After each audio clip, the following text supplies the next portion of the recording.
በህይወቴ ልንገርህ ሙስሊም ሆኜ ከወጣሁ በኋላ አልጋ ላይ ተኝቼ አላውቅም። ያልተራብኩበት ወር ያልተራብኩበት አመት የለም። ምን እንደሆነ አላውቅም።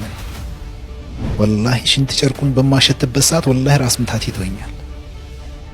እኔ በህይወት እስካለው ድረስ ልጄ ስማለው ብለህ አታስብ የተባልኩበት ቤተሰብ አለኝ።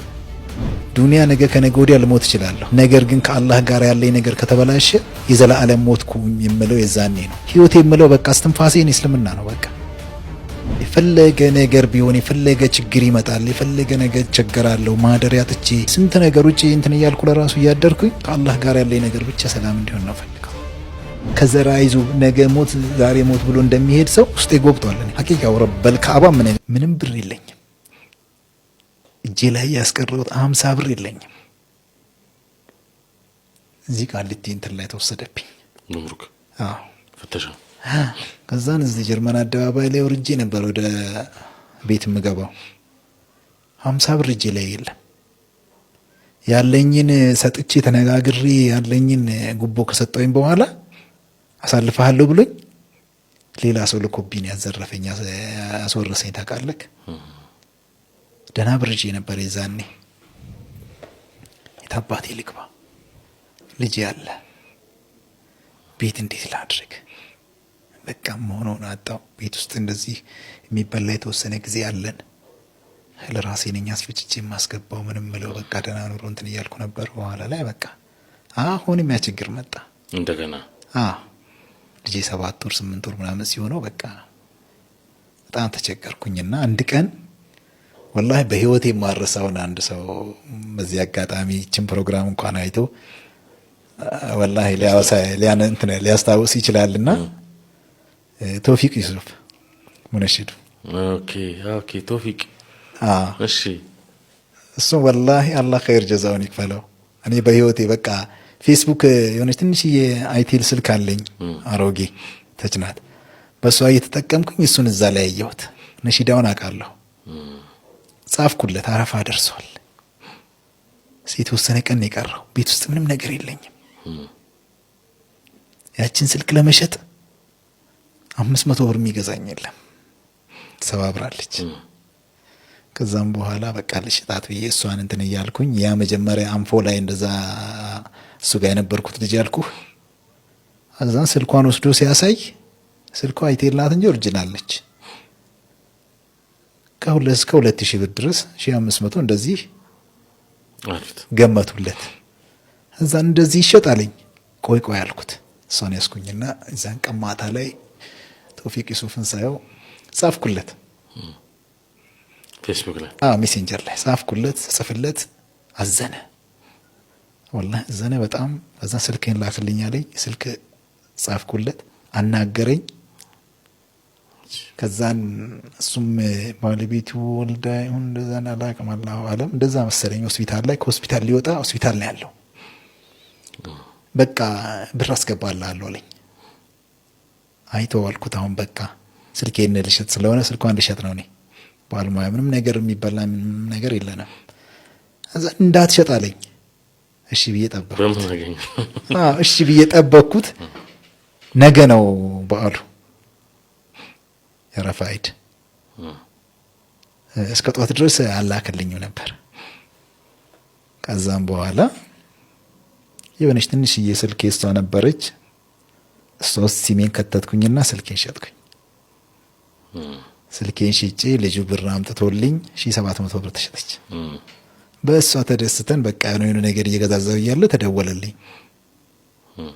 ከዛን አስገብቼልሃለሁ አይለኝም 2000 ብር ነው።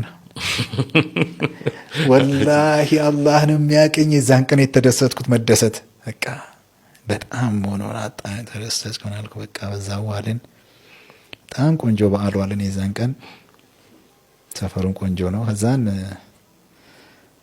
በኋላ ላይ በቃ ስንክሳሩ አለ ልጁ አማር ነው። አማር ነው። አማር አለ አሁንም አለ። አሁን ስንት አመት ነው? አሁን 6 አመት ጨረሰ። 6 አመት። ወደ 7ኛ። ከዛ በኋላ ወደ ባሌ እንዴት ሄዳችሁ? ከዛን ታውቃለህ ያው ማጣተም አንዳንድ ከባድ ነገር አለ ቤተሰብ አካባቢ ላይ። ማጣት ብቻ አይደለም በጣም በቃ እና ችግሬ እየበዛ ሄደ። አሁን በቃ በጣም እየተቸገርኩ አሁን ከዚህም በላይ ሆነ። በቃ በጣም የሆነብኝ ሄደ። ምንም ነገር አንስቼ መቅመስ እስኪያቅተኝ ልጅ ያለ ሌላ ሶስተኛ ሰው ወላሂ ልጁ ትንሽ ነገር መቅመስ ምናምን ጀምሯል። ምን ልስጠው? ወተት አስለምጃለሁ። ስንት ነገር አለ። ምንም ነገር ቤት ኪራይ አለ። እንዴት አባቴ ልሁን?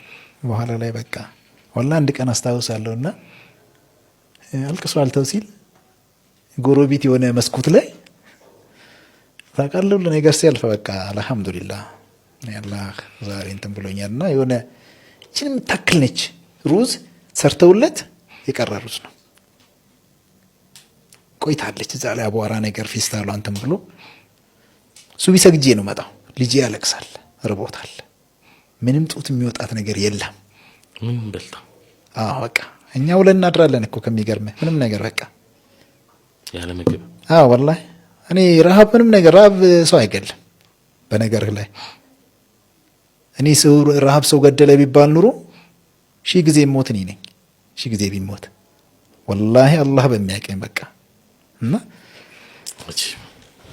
ያቺ ሩዝ ከዛ ላይ አንስቼ ተነስታ መቀቀል አቃታት። አልጠየቅኩም ሰዎቹን ዝም ብላ አንስተዋል። ረሃብ ብሎ ባድሮብናል። እሷ የምታጠባው ነገር አልነበረም። እሷም በቃ ተነስታ ስታበቃ የሆነ ነገር እንኳን እንደዚህ ለመጥረግ ቤት ለመጥረግ በጣም ከባድ ነበር። በዛን ሰዓት ላይ መቆም አቅቷታል። ሌላ ደግሞ ምንም ነገር አልነበረም። ችግራችን በቃ ረሃብ ነው። በቃ እኔ ለሰው መናገር አልችልም። አንድ ኢማም ቤት ሂጄ ነበር እዚህ አዲስ አበባ ላይ እና ወረቀት ሁሉ ጽፌ ሰጥቼዋለሁ። ሊያናግረኝ ግን አልቻለም። ስልኬን ሁሉ ላው ላይ ጽፌ በጣም ችግር ውስጥ እንዳለው ወላሂ አላህ አንዳንድ ሰው ያው አላህ ሂዳያ ይስጠን ለሁላችንም። በዛ ሰው በጣም ውስጤ ወላሂ ያዘነ ነው በጣም በቃ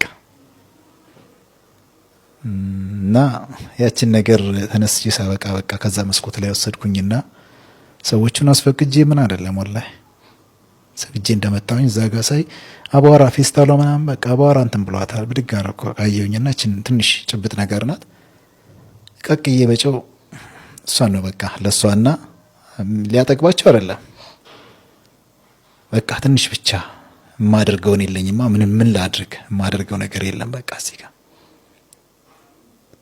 እና ያችን ነገር ለልጄና ለእሷ ሰጥቼ እኔ አሁንም ባፌ ምንም ነገር አልቀመስኩም። ውለን አድረናል። በቃ ረሃቡን ለምደው በቃ እኔ የሰው ልጅ ረሃብ በነገራችን ላይ የሰው ልጅ አይገለም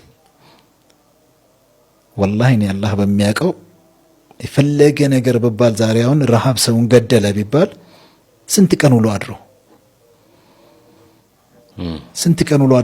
እኔ በጣም በቃ ማለት እኔ አይቼዋለሁ በዚህ 17 ዓመት ውስጥ ያልተራብኩበት ወር ያልተራብኩበት አመት የለም። ምን እንደሆነ አላውቅም። እኔ ከዛ በኋላ ከዛን ያችን እንደዛ ካደረግኩኝ በኋላ ውለን አደር ለካ እኔ ወጥቼ እንደዚህ ስራ ምንም በመፈልግበት ሰዓት እሷ ለቤተሰብ ትደውላለች። ቤተሰቦቿ 3 ሰው ሆነው መጡ። 2 ወንድሞቿና እናትየው በጣም ኃይለኛ ሰው ናቸው። ትንሽ ከብዳለ እና አንተ ቤተሰብ አለህ ከፈለክ መክፈር ትችላለህ አለችኝ። ሂድ ቤተሰቦች ጋር ሄደህ እስኪያልፍል ድረስ የሆነ ነገር እስክትል ድረስ ክርስቲያንም ሆነህ ከነሱ ጋር መኖር አለብህ። እኔ ልጄን እፈልጋታለሁ አለችኝ። እናትየው ሰው ወጥቶ እየለመናት ተቅልለው ተነሱ። የምትተኛበት ፍራሽ ብለው እመተኛበትን ፍራሽ አልተውልኝም። ልጅስ ይዘውት ሄዱ። ታውቃለህ